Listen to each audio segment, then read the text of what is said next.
Kamusta mga kaswerte? Papakul po ulit, pagbibigay karagdagang kaalaman tungkol sa inyong horoscope zodiac sign. Ikaw ba ay nabibilang sa sign na Scorpio? Ang iyong ka-compatible sign ay ang mga taong pinanganak sa sign ng Cancer at Virgo. Cancer dahil naiintindihan nila ang iyong kalambutan ng kalooban at ang iyong kahinaan.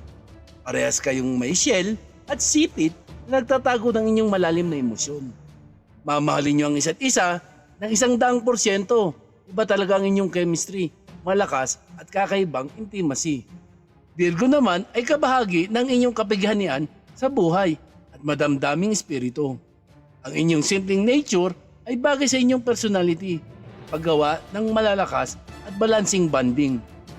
Ang pinaka-least compatible sign naman sa inyo ay ang mga taong ipinanganak under the sign of Leo at Libra. Leo dahil magkaiba kayo ng gusto sa buhay. Gusto nila ay sila ang star. Ikaw naman ay secretive. Ang Libra naman, masyado silang mababaw para sa inyo.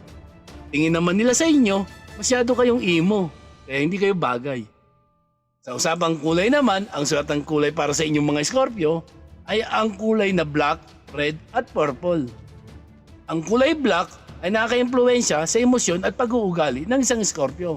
Ito rin ay nauugnay sa kapangyarihan, kakisigan, misteryo at pagiging sopistikado.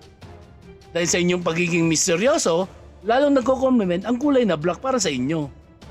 Magsuot lagi ng kulay black color upang maiwasan ang mga negatibong enerhiya. Pwedeng damit o pendant o gemstone. Dahil ang Scorpio ay passionate at may intense personality, ang kulay red ay bagay din sa kanila. Ang kulay purple naman ay nagbibigay ng encouraging na epekto nito. Swerte din sa inyo ang mga kulay na burnt orange, deep red o chocolate brown. Ang kailangan namang kulay na iwasan ay kulay blue, yellow or pink dahil ang mga kulay na ito ay nagdudulot ng pisikal na kahinaan at inexperience at kulang sa kumpiyansa. Tandaan, ang inyong elemento ay tubig. Ang planetang tagapagdala ay Mars at Pluto. Para lalong lumapit sa inyo ang swerte, mag-like, share, subscribe, and follow para malaman mo rin ang iyong daily sign prediction and updates. Salamat!